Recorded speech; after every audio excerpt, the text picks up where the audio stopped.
there is a structural sequence that has ended every dominant empire of the modern financial age. Not emotionally, not politically, mathematically. Portugal, Spain, the Dutch Republic, Britain. Different cultures, different centuries, different ideologies. Same pattern. 7 stages. The sequence begins with dominance. It ends with loss of monetary privilege. The United States has already completed 4 stages.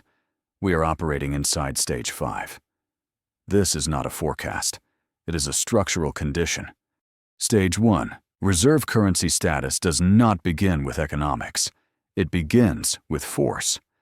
Portugal controlled maritime choke points. The Dutch secured the spice trade. Britain ruled the seas. The United States controls every major maritime corridor today. Military dominance ensures one thing: global trade cannot function without you. When trade cannot function without you, demand for your currency becomes structural. America still holds this stage. But military control alone does not sustain dominance. Production does. Stage 2. Every reserve currency nation begins as the world's primary producer. After 1945, the United States produced half the world's industrial output. Factories expanded, exports surged, gold accumulated, debt remained manageable. This was the expansion phase. Real output, real productivity, real surplus. But reserve currency status changes incentives, and that shift begins stage 3. Stage 3. At some point, the world formalizes what is already true. In 1944, the dollar was crowned at Bretton Woods. Other nations would hold dollars. Commodities would be priced in dollars. Energy would be settled in dollars. This created asymmetry. America could issue liabilities. Others had to produce assets.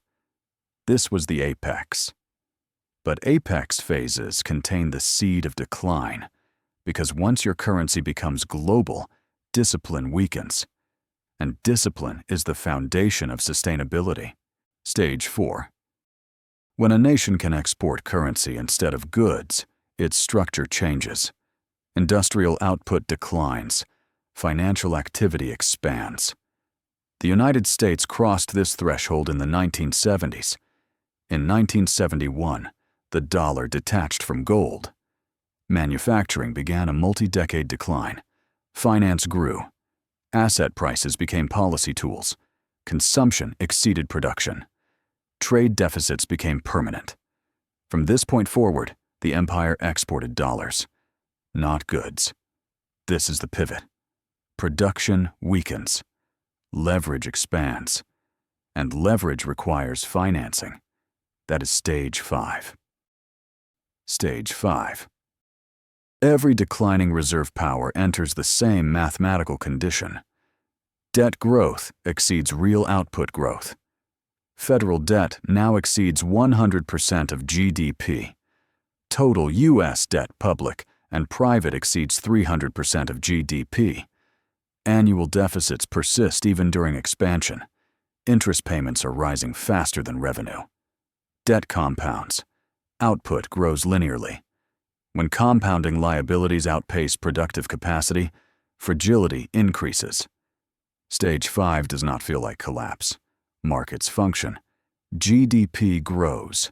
Innovation continues. But the system becomes interest rate sensitive. Small rate increases produce exponential fiscal pressure. This condition now exists. If debt grows faster than GDP, the ratio increases. If interest costs rise faster than tax revenue, flexibility narrows. Assume sustained rates above 4%. Interest payments approach or exceed core government spending categories. At that point, only 3 adjustments remain: higher taxes, lower spending, monetary accommodation. Historically dominant powers choose accommodation. Accommodation weakens currency strength over time. Weakening currency reduces purchasing power. This transition is stage 6. Empires are not defeated. They are outgrown.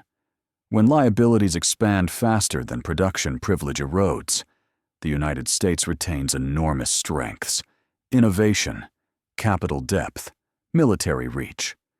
But strengths do not override arithmetic. Arithmetic compounds silently. Stage 5 is where compounding shifts its direction. The system still works, until it doesn't. And when it shifts, it will not look like collapse. It will look like gradual redistribution of power, from one center to many. The pattern does not require belief. It requires math.